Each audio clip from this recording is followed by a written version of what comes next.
Mesdames, Messieurs, vous avez, chers amis, assisté depuis ce matin, et avec, je dois dire, beaucoup d'assiduité. J'ai vu personne dormir dans la salle, vraiment extraordinaire, à un festival de sensibilité, d'intelligence, de perspective et d'analyse.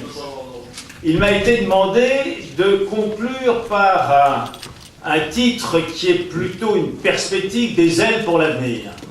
Alors, comme je suis un garçon particulièrement indiscipliné et rebelle, je vais commencer par l'anthropologie, c'est-à-dire les origines de l'homme.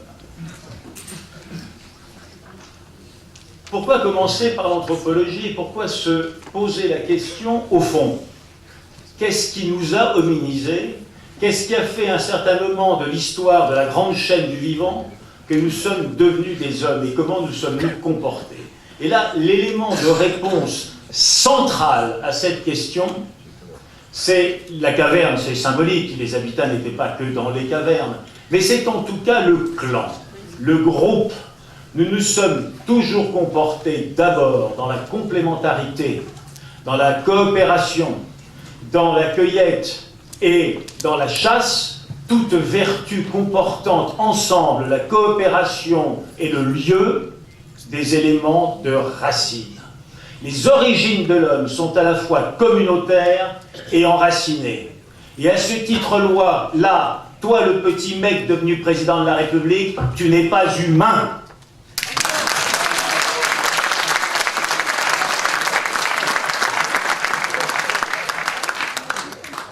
Oui, parce que les racines depuis l'origine de l'homme, mais les racines qui se sont, comme l'a remarquablement développé mon ami Dussoui tout à l'heure, ce sont des racines qui sont devenues de plus en plus multiples. C'est comme ça. Et pour le dire comme je le ressens, le vieux slogan d'un certain nombre de nos amis « Une terre, un peuple » est un slogan qui, à l'époque actuelle, n'a pas toujours la signification qu'on voudrait lui donner. Tant il est vrai que si l'on regarde la multiplicité de ses racines, oui, la terre est l'une des racines, mais elle n'est pas exclusive. Qui ne connaît autour de lui un fils qui est aujourd'hui installé à Hong Kong ou à Ottawa et qui a un destin tout à fait extraordinaire, qui reste au fond de son cœur français, mais qui est un Français expatrié. Merci le fisc.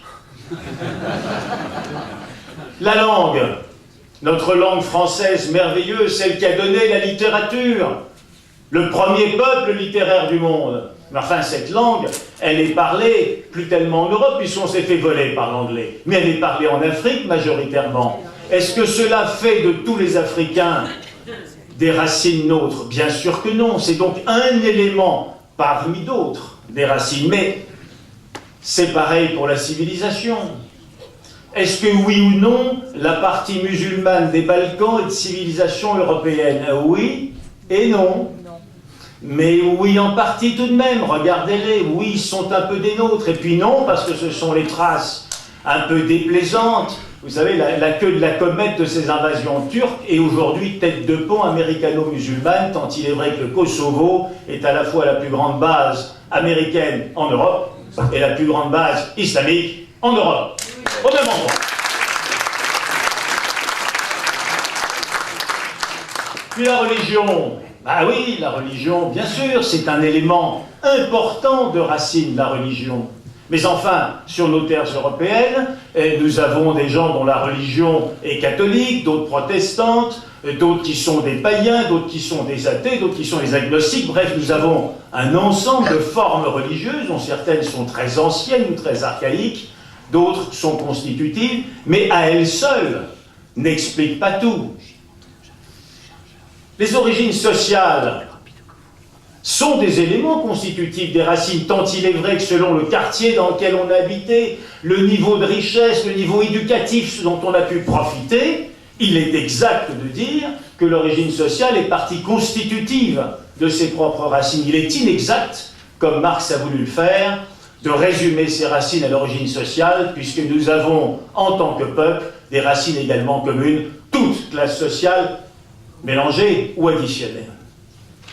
Et puis qui ne peut parler, évoquer la nation, qui est la forme la plus aboutie, la plus récente, dans laquelle, et je regarde des amis, oui, je vais dire des amis qui ont parlé de ces vertus extraordinaires, qui ont transcendé l'espace européen depuis la cité antique et les Thermopyles jusqu'aux poilus et aux tranchées. Bien sûr, bien sûr, bien sûr, ce qui est l'aboutissement actuel des nations est un élément. Je suis français, un autre est suisse, un autre est polonais, ce sont des éléments, bien entendu, constitutifs majeurs.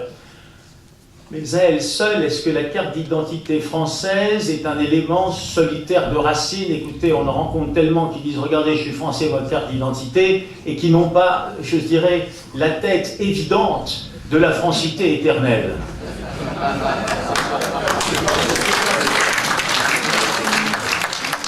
Et puis pendant que j'y suis, mais avec un tout petit peu de doute, je voudrais évoquer le dernier élément identitaire qui est la race. Alors, puisque les races n'existent pas, je vais être rapide, forcément, puisqu'elles n'existent pas. Elles n'existent pas, mais tout de même, ceux qui ne sont pas de ma race trouvent qu'ils sont différents. Donc, elles n'existent pas pour nous, mais elles existent pour eux, les races. Donc, j'en déduis tout de même que ça existe quelque part. Oui, c'est un élément constitutif, mais n'allons pas au bout du raisonnement. Car au bout du raisonnement, on laisserait sur la touche Alexandre Dumas ou Gaston Monnerville, qui ont été des Français de qualité, et dont la souche, cependant, n'était pas exclusivement blanche. Donc vous voyez que quand on prend chacun des éléments constitutifs de ces racines, un ou deux ou trois à eux seuls ne suffisent pas à la définition. Cela veut dire que nous vivons dans un monde où il nous faut accepter que nous avons un enchevêtrement de racines multiples qui nous rapprochent véritablement comme un écheveau, qui nous construisent les unes après les autres ou avec les autres, ou parfois de manière dissociée des autres, et que c'est cela aujourd'hui l'enracinement. Anthropologie le passé, enracinement aujourd'hui, et puis juste pour embêter Alain Peretti, parce que c'est suffisamment un vieux copain pour que je puisse t'embêter. Voilà. Je vais t'embêter un peu. Tu as 2 fois dit, je ne veux pas employer déconstruction, c'est la destruction. Ben moi, je vais dire, la destruction, c'est la conséquence de la déconstruction. Mais en revanche, je tiens personnellement à employer ce mot déconstruction parce qu'il répond à quelque chose. Qu'est-ce que c'est que la déconstruction? Nous avons, pendant 3 millénaires ou pas loin, de construction de l'histoire, de construction du langage, bâti quelque chose qui est le véhicule qui nous permet de nous exprimer et de nous comprendre. Et en quelques années, un certain nombre de gens, dans la littérature ou dans la poésie par le lettrisme, d'autres par l'écriture globale, suivis maintenant de l'écriture inclusive, il paraît, m'inclus, voilà, m'inclus, très bien. On s'aperçoit qu'en assez peu de temps, des déconstructeurs de la langue sont en route. Et ça n'est pas tout à fait un hasard, car dans la langue véhiculaire mondiale, l'espèce de globish anglo-saxon, on emploie comme le défunt, non il n'est pas mort, mais il est mort en tant que président, le défunt président Sarkozy qui se flattait de pouvoir faire un discours avec moins de 300 mots, félicitations, vive la France. Oui, on a déconstruit, ou on tente de déconstruire la langue, mais on tente de déconstruire aussi l'histoire. Quand on voit maintenant des générations pour lesquelles on ne sait pas trop, finalement, si Jésus-Christ est avant Mahomet ou pas, si la Grèce, c'est pas le régime des colonels et que ça, c'est assez récent par rapport aux Thermopyles qu'on ne situe plus très bien, et qu'on se questionne pour savoir si quand on pense au poilu de 14, c'était pas si les compagnons de Jeanne d'Arc avaient des poils. Donc on est en train de se poser des questions simplement parce que nous avons perdu la chronologie historique. Ça, c'est une déconstruction qui aboutit ensuite à une destruction du cerveau. Je vais m'arrêter là parce que tous les éléments de notre vie culturelle, tous les éléments de notre civilisation ont fait l'objet d'assauts déconstructifs, et il y a même une philosophie menée par les Derrida, etc., de la déconstruction, pour arriver à quoi? Pour arriver à ce que, ce mot m'avait beaucoup frappé, hein, c'était Roland Barthes qui, dans un cours que j'avais suivi, montrait un certain nombre de gens du doigt, et j'en étais, en disant, regardez, ceux qui parlent un vrai langage, une vraie langue, ce sont des fascistes. Et ça m'avait frappé en me disant, mais pourquoi dit-il cela? Pourquoi dit-il dans sa bouche ce qui est l'injure suprême? Pourquoi traite-t-il les gens qui s'expriment correctement dans leur langue de fascistes? Eh bien, il l'expliquait, parce que la langue, c'est l'enfermement collectif, et moi je suis pour la libération individuelle. Il avait dit beaucoup de choses. Je m'arrête sur la déconstruction parce que je veux en donner, si vous l'acceptez, l'aboutissement ultime et suprême que vous connaissez peut-être pour certains d'entre nous. C'est ce syndicat qui vient de se fonder dans des aéroports américains pour que la carte d'identité ne soit plus présentée, ou le passeport. Je ne sais pas si certains d'entre vous connaissent cela. Et alors, j'ai appris ça, je me posais la question, mais pourquoi? Mais c'est très simple, parce que quand vous arrivez au comptoir d'embarquement ou à la douane, hein, et que vous avez sur votre carte d'identité Richard Roudier avec une espèce de barbe, et puis c'est marqué, pardon Richard, 70, pas loin, hein? Bon, allez, bon, voilà. Eh bien, Richard Roudier n'a plus à ce moment-là, en présentant ses papiers, la liberté de dire « Bonjour, je suis Natacha, 22 ans ». Et comme il peut arriver que Richard Roudier ait envie de devenir, de se reconstruire comme Natacha, 22 ans, c'est assez déplaisant qu'un papier rappelle à l'ordre de l'évidence du douanier « Ben non, c'est ce mec-là, c'est Roudier, il a 70. Non, tu es Natacha, 22. » Il y a un syndicat qui est en train de se monter pour interdire la présentation des papiers. Je ne parle pas du tout, hein. Interdire la présentation des papiers. Et là, on est au bout, si vous voulez, du phénomène de déconstruction. C'est-à-dire qu'en réalité, on est dans l'idée que chaque personne peut décider par elle-même de ce qu'elle est, indépendamment de son histoire, de sa langue, de son sexe, de sa race, de qui il est. Tout cela n'existe plus. Il est juste ce qu'il prétend être à un certain moment. C'est le bout de la déconstruction, c'est aussi le bout de l'individu roi, centré totalement sur sa personne, et qui dit, puisque je suis le roi de monarchie absolue de moi-même, ça commence là et ça s'arrête là, je décide donc exactement qui je suis, ce que je veux, et les autres ne comptent pas, sauf par le contrat que je vais passer avec lui pour dire il existe juste parce que j'ai signé un contrat pour 325 €, on doit me transporter dans une autre ville. C'est tout.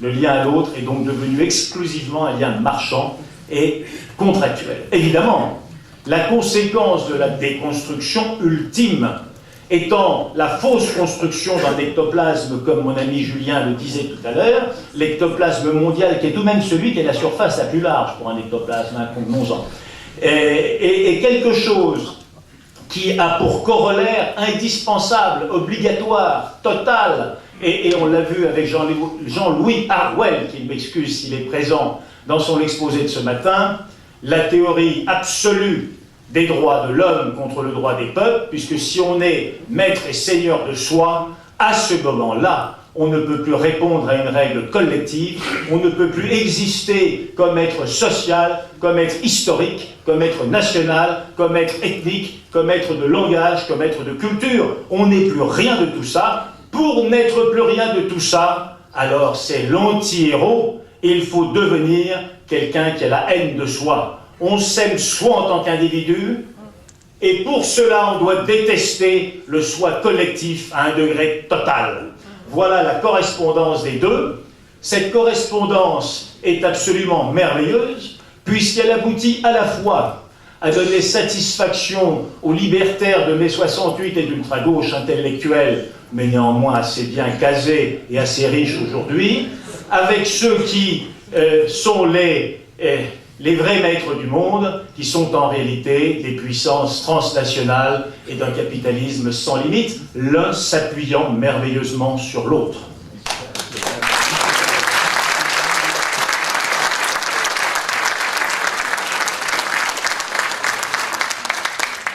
Cet individualisme qui va jusqu'à son terme, cet égalitarisme total, est lui encore anti-anthropologique.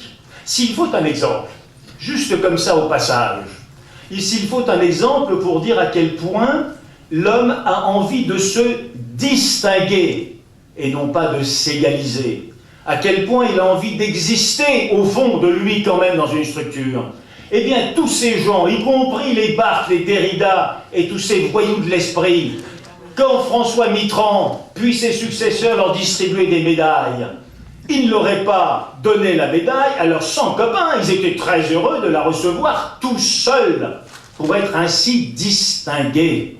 Vous voyez à quel point ils sont dans leur propre contradiction absolument totale. Et puis, ces gens sont, allez, disons-le, aujourd'hui on le sent bien, en état d'épuisement, pas d'épuisement des comptes en banque, hein, mais d'épuisement intellectuel et moral. Ils n'apportent plus rien au monde, ils le savent, ils le sentent, ils sont un peu, en quelque sorte, au bout du rouleau. S'ils sont au bout du rouleau, c'est qu'on est dans ces grands cycles que les Grecs nous ont appris, dans cette grande vie cyclique du monde et des groupes, eh bien, c'est qu'ils sont en phase descendante, et donc par là même, nous allons arriver en phase montante. L'équation est toujours certaine dans un cycle. Motif donc d'espérance, et là je voudrais dire que c'est la première aile, ou les premiers éléments des ailes de l'avenir que je voudrais poser. Les éléments suivants, c'est de penser, comme beaucoup d'orateurs l'ont dit, qu'il y a en somme, et je vais essayer de les formaliser et de les résumer, nous avons deux avenirs possibles. Le premier, je sais que mon ami Pierre Cassan adorerait que ce soit celui-là, ne supporterait pas que ce soit l'autre. Oui, Pierre, je te regarde. Eh bien, c'est l'avenir du rétablissement, d'une sorte de révolution en France, et peut-être et sûrement dans d'autres pays d'Europe pour l'accompagner. Bon, c'est cette espèce de chose où, allez, faisons simple, on reprendrait le contrôle politique, et idéologique, et médiatique, et policier, et puis judiciaire, tant qu'à faire, ça t'arrangerait aussi, n'est-ce pas?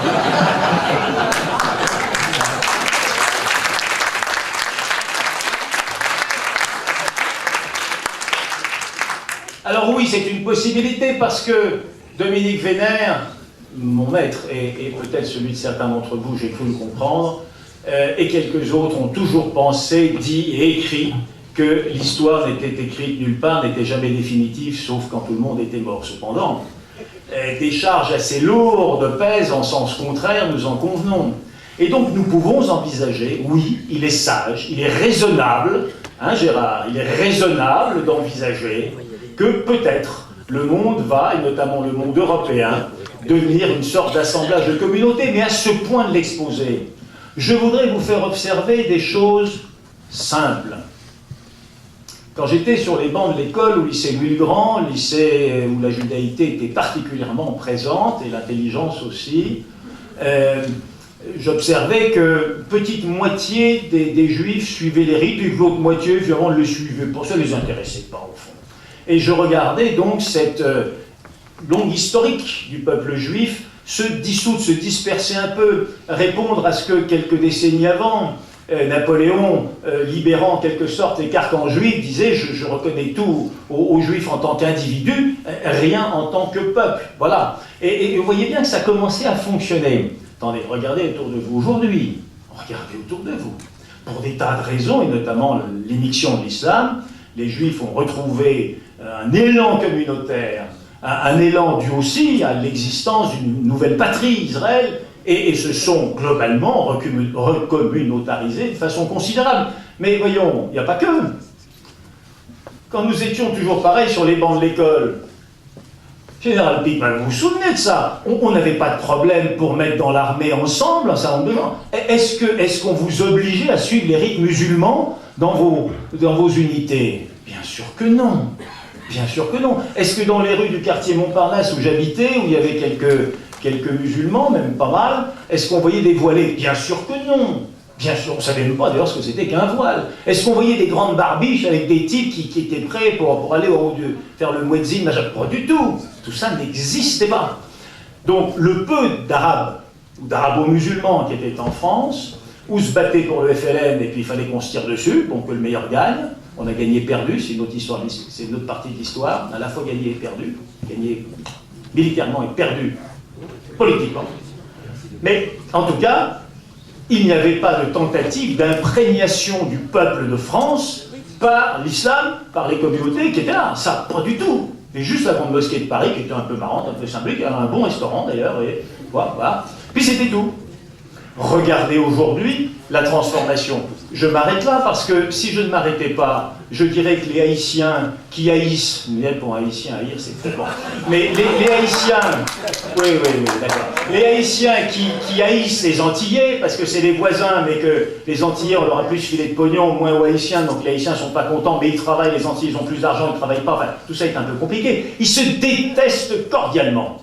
Et donc se sont fondées des communautés haïtiennes, dont le but essentiel est de chasser les abrutis antillais qui les emmerdent à rester sur le palier. Et puis on peut continuer comme ça. La France et l'Europe sont les lieux où aujourd'hui les communautés de sang, d'histoire, de religion, les communautés à intégration multiple, mais récentes sur notre sol, se sont refondées et prospèrent. La seule communauté qui ne prospère pas, c'est la communauté des autochtones. La seule. Et pour appliquer des ailes pour l'avenir, ben ça veut dire qu'il faut donner des pistes. Appliquons un peu. Si c'était l'hypothèse, eh bien voyons, les brahmanes ont survécu, largement, ils ont même inspiré l'Inde. Et les juifs, ils ont bien survécu, 25 millénaires de diaspora. Donc, pourquoi nous, Européens, autochtones, avec le droit des autochtones chez nous, nous ne pourrions pas persévérer dans notre être? Pourquoi nous ne pourrions pas continuer à éduquer nos enfants comme nous le souhaitons? Pourquoi nous ne pourrions pas continuer à parler sans déconstruction du langage? Pourquoi on ne pourrait pas apprendre notre histoire? Pourquoi on ne pourrait pas avoir la force et la fierté dans la rue? Puisque nous sommes une communauté, mais un peu plus, nous sommes une communauté des autochtones d'ici.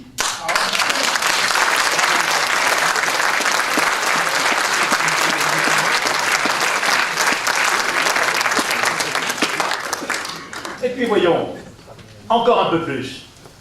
Chacun connaît le Brésil et on a une image, on va dire contrastée pour être poli par rapport au Brésil. Caractéristique fondamentale du Brésil. L'État y est modestement installé. J'ai été politiquement correct? Modestement installé. Il y a donc une apparence d'État, il y a des élections, il y a des administrations qui n'administrent pas grand-chose, et puis derrière, il y a des gangs, des mafias, des ethnies, des groupes humains. Sont arrivés des petits groupes devenus moyens groupes, qui sont les Italiens et les Allemands, pour des raisons historiques, il ne m'appartient pas de rappeler, que la décence, d'ailleurs, dans certains cas, empêche de rappeler de façon trop détaillée. Et donc sont arrivés un certain nombre de groupes en provenance d'Europe, en situation de stress total, parce que chez eux, c'était plus trop terrible, il faut connaître, et au Brésil, c'était pas terrible du tout. Ben, il se trouve que s'il y a peut-être plus tellement de génie allemand en Allemagne ou de génie italien en Italie, ça, là-bas, il y a du génie. Et qu'en 2-3 générations, ils sont devenus quasiment les patrons du pays. Ils se sont regroupés dans des zones proches de l'Argentine pour être au contact des Blancs d'Argentine et pas être paumés au milieu des Métis, des Indiens, des Noirs importés ou pas d'ailleurs, enfin toutes les variétés humaines diverses qui prospèrent dans cette faune ancienne. Et ça marche. Et si vous regardez aujourd'hui, pan de l'économie après pan de l'économie, école de pointe après école de pointe, latifondia après latifondia, ils rachètent tout, ils reprennent tout, et ils deviennent les patrons, pas de l'État. Ils savent qu'ils n'auront pas l'État, ils sont minoritaires, mais ils sont quand même les patrons au sens où ils transmettent. Hein, leurs enfants vont dans les meilleures universités, et contrairement à nos enfants, à nous, quand ils y sont allés, eh ben, ils reviennent au Brésil, pour une partie en tout cas. Riche d'enseignements et riche de perspectives comme possibilités. Si l'on revient à quelque chose qui est plus l'actualité, nous n'en sommes pas encore complètement à être les Allemands ou les Italiens, ici, enfin, la comparaison vis-à-vis de ces populations au Brésil, il y a déjà, tout de suite, demain matin, hein, je sais pas, allez, Julien, Premier ministre, c'est le Premier ministre qui gouverne, hein. Le président ne compte pas. Bon, le président, on verra, on tirera au sort. Premier ministre, ça te convient pour commencer? Allez, bon. Alors, vite, un petit programme. Hein. Fiscalité. On panache TVA et TCA, taxe sur le chiffre d'affaires. Pourquoi? La TVA est un impôt juste mais imbécile. Il est juste parce que c'est vrai que ça frappe au fur et à mesure de la création de richesses, mais il est imbécile puisqu'il est neutre par rapport à la multiplication des intermédiaires. Autrement dit, la TVA a décalé puissamment les ressources réelles sur la distribution contre le producteur, puis sur la finance contre la distribution. Et donc, simplement, taxons aussi un peu le chiffre d'affaires et modérons les taux de TVA. Mesure très simple. Et on va s'apercevoir tout de suite que ça modifie les équilibres économiques en faveur de l'enracinement. Deuxième mesure, détaxons la proximité. Est-il logique qu'un produit qui fait 10 000 km ait une taxation inférieure quand il n'y a plus de douane à la chaîne de taxation française et d'emmerdement subie par le producteur français d'à côté? Ça n'est pas logique. Donc détaxons la proximité. Les ordinateurs le permettent parfaitement. Produit local, consommé local, TVA 2%, j'ai un exemple. Bon, voilà, consommé local mais produit à 11 000 km, TVA 55%. Vous allez voir que ça rétablit, voilà.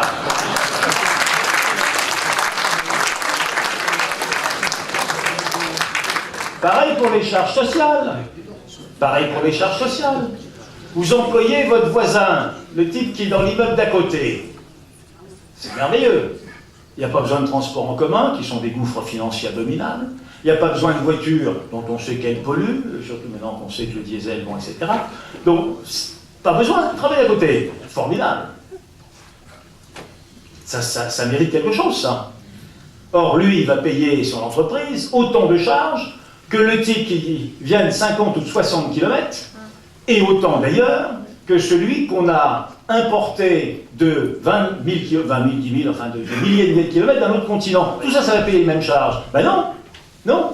La moitié de charges si on emploie son voisin, des charges normales si on emploie dans son bassin d'emploi, des charges majorées si on est dans le même pays un peu plus loin, des charges très majorées dans le même continent. Alors pour les autres continents, c'est plus des charges, c'est, je ne sais pas comment les appeler, c'est des marteaux-pilons, quoi. On l'écrase, voilà. On écrase le micro. Voilà. Et en faisant comme ça, on s'aperçoit que tout de suite on modifie tous les équilibres et qu'on recrée spontanément et naturellement, sans le décréter, des liens de bon voisinage, des liens d'organisation sociale, bref, on recrée du sang, de la racine, de la proximité. En matière de droit, qui n'est frappé pour ceux qui sont dans le droit? Je cherche Jean-Louis Harwell, qu'il me fasse un coucou s'il est là. Il n'est plus là. Bon. Ben écoutez, ceux qui le verront le rapporteront. Notamment pour qu'ils me disent si j'ai dit une bêtise. En matière de droit, on a tout de même derrière nous plus de 1000 ans de racines du droit romano-germanique. C'était un droit dont les éléments constitutifs étaient des éléments de souveraineté, puisque c'était les États ou les empires qui forgeaient le droit, et les contrats passés par les collectivités de rang inférieur, donc les entreprises ou les particuliers, c'était juste l'application du droit. Donc ça tenait sur un petit contrat. Je me souviens, Gérard, on signait des petits trucs, il y avait 3 paragraphes, hein, et 10 lignes, on lisait ça à toute vitesse. Oh ben c'est bien. Et le juge disait, oui, c'est conforme, il se prononçait, c'est conforme au droit de la France, donc le contrat est valide et doit être respecté. Ça allait tout seul. Par opposition à ce droit historique chez nous, le droit anglo-saxon, dit le common law, hein, dit quoi? Dit qu'il n'y a pas de droit public, ou le minimum de droit public. Il y a juste le droit de l'échange. Ça conduit au contrat Disneyland, 1150 pages. Disneyland, je vous donne les chiffres. Moi qui étais contre, donc j'étais assez content a posteriori, si je puis dire, pas les entreprises. 400 entreprises françaises employées par ces voyous, le trust pétrolier texan qui a racheté le génial Disney, bien entendu, pour faire du fric. 400 entreprises françaises employées, 396 faillites. Voilà les chiffres. Pourquoi? Parce que quand on signe un contrat, qu'on est une petite ou une moyenne entreprise, qu'on n'a pas la batterie d'avocats internationaux, et qu'on a en plus les juridictions actuelles d'arbitrage qui l'emportent sur les droits nationaux, et on vient, pour ceux qui n'en seraient pas convaincus, on vient de le voir, la BNP, vous connaissez, certains y sont même, bon, bah, elle vient quand même de prendre 9 milliards, quand même, mine de rien, et la même année, sachez que les États-Unis, il n'y a pas que la BNP, se sont chopés 25 milliards d'arbitrage payés, puisque les commissions d'arbitrage ne comportent pas d'appel, donc c'est payé cash, sinon vous n'existez plus. Donc la transformation avec les mécanismes d'arbitrage et l'application de la common law, la transformation dans des terres continentales qui sont les nôtres, la transformation du droit implique que nous sommes toujours perdants et eux toujours gagnants. Il y a là quelque chose d'illogique. Elle implique aussi que la souveraineté a disparu, puisque les lois, les dispositifs d'État ne comptent plus au regard de l'arbitrage international. Voilà un deuxième exemple. Alors, Monsieur le Premier ministre, quelques consignes, là, nos juristes, vous liquidez le mur des cons, la magistrature et tout le reste, tous ces abrutis là, hop, à la porte, et vous rétablissez le droit romano-germanique, et vous dites que nous dénonçons, la France dénonce l'arbitrage international. Philippe, quand tu dis liquider, tu parles de quoi, précisément? Quand je dis liquider, je vais y venir tout à l'heure. C'est mon propos d'après, et il n'y aura plus aucune équivoque. Aucune équivoque. Et puis aussi, je voudrais insister sur la taille. Un certain nombre de processus techniques ont des vertus et des valeurs extraordinaires. D'autres sont prodigieusement destructifs. La technique n'est ni un bien ni un mal, elle est ce qu'on en fait, elle est surtout la logique qui est la sienne. Dans certains cas, les techniques, je pense aux viandes et poissons artificiels qu'on est en train de nous concocter, sur lesquels les dispositions de brevets sont déjà déposées, comme M. de Peretti le sait. Hein? Ça va avoir des conséquences absolument extraordinaires. Parce que quand vous prenez, au travers de toute l'Europe, je crois qu'il y a 4 millions d'éleveurs, il y a 2 millions de pêcheurs, ça fait 6 millions de foyers qui vivent de façon indépendante, autonome, ou en petites unités, à 3, 4, 5 dans une petite entreprise. Si vous transformez la consommation de l'élevage individuel et de la pêche individuelle par du poisson et de la viande artificielle, à ce moment-là, vous avez un oligopole qui se crée avec 3 boîtes, puis 2 boîtes, puis une qui l'emporte, le tout piloté par Monsanto, puisque Monsanto va filer bien entendu les produits pour agréger tout ça, enfin, on connaît toute la mécanique. Ça veut donc dire que vous transformez de la valeur humaine indépendante en sous-valeur collective et en financiarisation de l'effort humain. C'est ça le concret. Cette technique-là est donc objectivement mauvaise. Si elle est mauvaise, pas compliqué, il faut taxer le brevet. Attendez, vous déposez ce brevet, il n'y a pas de problème, mais l'emploi du brevet, ça va coûter tellement cher qu'on vous taxe de n'importe quoi, 200 € le kilo. Là, ça sera plus cher que le meilleur steak, 200 € le kilo, c'est bon ça, hein. Il n'y a pas de viande à 200 €, aucun problème, et vous verrez que si le brevet ne sera, il ne servira à rien. Il y a donc toujours des éléments de solution. Des éléments de solution qui passent aussi, bien sûr, par des éléments de puissance que Gérard a soulevé, et d'autres de nos amis. Regardez Alstom. C'est quand même un pur scandale. Pas la dernière vente, la première. Pas la deuxième, la première. Car dans la première, quelqu'un, d'après ce que l'on m'a dit, ce serait un type qui aurait une carrière politique depuis. Ce qu'on m'a un type donc qui était dans la banque Rothschild. La banque Rothschild, vous connaissez? C'est des types extraordinaires. Non. Ah non, il faut les acclamer. C'est des types fantastiques, les Rothschild. Vous aviez des Rothschild de partout. Il y en avait à Berlin, il y en avait à Londres, il y en avait à Paris. À chaque conflit, ils fournissaient l'armement de tous les belligérants. Et ils ont fait fortune comme ça. Et donc, quelle que soit l'issue du combat, de toute façon, ils étaient payés, ça marchait, et ils étaient des héros, forcément, puisqu'ils avaient favorisé le gagnant. La banque Rothschild, donc, qui a intégré un certain nombre de personnalités brillantes, comme ce monsieur M, qui paraît-il a une carrière depuis, a fait en sorte de le mettre sur les éléments que ce petit requin était capable de gérer, c'est-à-dire notamment les fusions, acquisitions, cessions, etc. Car c'est lui qui a préparé Alstom chez Rothschild, hein, ça vient bien de la même source. Bon. Voilà quand même, cette chose extraordinaire, c'est qu'en même temps, les politiques et un certain nombre de gens continuent à vous parler, même les opposants, souveraineté, machin, on crie, mais c'est complètement nul. C'est-à-dire souveraineté parce que, regardez, on a le seul armement atomique avec les Anglais, enfin, en Europe continentale, on est les seuls armements atomiques. Ok, mais pour s'en servir et pour la réparer, c'est Alstom Énergie, on l'a vendu aux États-Unis. Il y a intérêt à avoir des conflits avec la Russie, hein. Pas avec les États-Unis, je vous le dis tout de suite, hein. Ah oui. Or, notre logique à nous, dans l'ensemble continental, à la taille de la Chine, à la taille des États-Unis, fût-il décadent, c'est évidemment d'avoir une Europe importante jusqu'à la Russie et ses capacités du sous-sol absolument gigantesques. C'est notre intérêt. Donc notre intérêt, c'est pas de nous battre contre la Russie. Donc il fallait pas vendre les clés de notre bataille éventuelle stratégique aux types contre lesquels on est éventuellement appelé à se battre ou être en concurrence. C'est complètement fou. Sauf que ces gens sont hors sol. Ils font pas de politique, ils font pas de géostratégie, ils font de la comment ça s'appelle? Ils font de la géofinance. Hein, de la géofinance, voilà. Donc pas de racines, pas de capacité de puissance, pas de racines qui se prolongent. tout ça a une toile de fond. La toile de fond, ces drames, il faut bien dire qu'il y a eu de l'héroïsme dans les tranchées, bien sûr, magnifique et gigantesque. Il y en a eu aussi dans les différentes troupes qui se sont battues d'un côté ou de l'autre dans le second conflit mondial. Bien sûr qu'il y a eu un héroïsme extraordinaire. Mais tout de même, ce bain de sang gigantesque de 3 conflits mondiaux, au moins des 2 derniers, c'était quand même la signature de la fin du solide, c'est-à-dire du continent, au profit du liquide. Oui, bah c'est Rochdy qui m'a questionné sur le liquide. Il se liquide. Hein, c'est la fin du solide et la transformation par le liquide. Mais alors, rassurez-vous, s'il est vrai que les puissances anglo-saxonnes, puissance de la mer, thalassocratie comme on les appelle, puissance du liquide, et ça n'est pas étonnant qu'ils soient également les revendicateurs de l'individu, qui par définition est fluide et liquide. Tout ça est bien normal.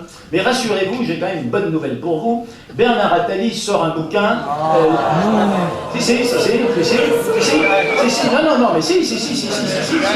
Attali sort un machin, et la mer est l'avenir de l'homme, n'est-ce pas? Enfin, la mer, le R. Voilà. Et comme ce type a quelque chose de fantastique, ça fait 55 ans qu'on doit faire des articles et des prévisions, il n'y en a jamais une qui a marché. Jamais.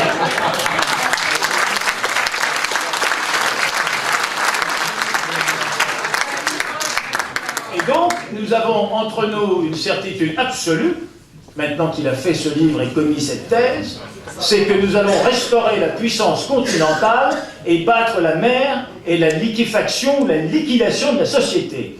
Merci Attali de nous avoir fait cette démonstration.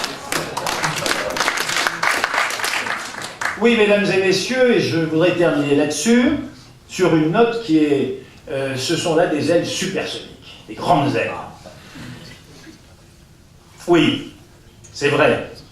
Nous sommes, beaucoup d'orateurs l'ont dit, nous sommes en pleine phase que le philosophe, c'est très bien, depuis des siècles, il n'y a plus qu'un philosophe, c'est un seul, c'était Nietzsche. Bon. Donc, le philosophe nous a enseigné que les dieux, les anciennes structures, tout ça, c'était en train de mourir, c'était mort. Voilà, c'était un peu... C'était plus d'actualité. Et qu'on allait aborder avec une pression, je veux dire, extraordinaire, une phase nihiliste. Mesdames et messieurs, nous sommes dedans, vous constatez tous les jours, nous sommes en pleine phase nihiliste. Et il disait également que la succession, la suite, le futur de cette phase nihiliste serait le rétablissement d'un ordre qui passait par le surhomme. Alors entendons-nous, le surhomme, c'est pas la manipulation génétique ou le transhumanisme, c'est pas ça le surhomme, hein. C'est l'autocréation d'autres processus, d'autres dynamiques, c'est-à-dire cette dynamique extraordinaire dont l'homme européen a toujours été capable, car il s'est toujours repris, il a toujours été capable de mettre en scène une renaissance, même quand son être était en difficulté, il y a toujours eu renaissance. Et à de nombreuses reprises, hein, les Indo-Européens, la Grèce, Rome, la chevalerie et le Moyen-Âge, la Renaissance, etc., nous sommes en permanence capables de renaître. Nous sommes les seuls vrais phénix. Et donc, mesdames et messieurs, ce sera ma conclusion. Oui, notre civilisation, oui, nos racines que nous avons passé la journée à décrire, à magnifier, à authentifier, à partager, eh bien oui, nos racines nous fondent comme les premiers peuples du monde depuis des millénaires. Ça, c'est une réalité que tout le monde connaît partout, même si nous l'oublions par oubli de nous-mêmes. Eh bien, ils auront voulu anéantir l'homme européen, eh bien, on va leur donner le surhomme européen.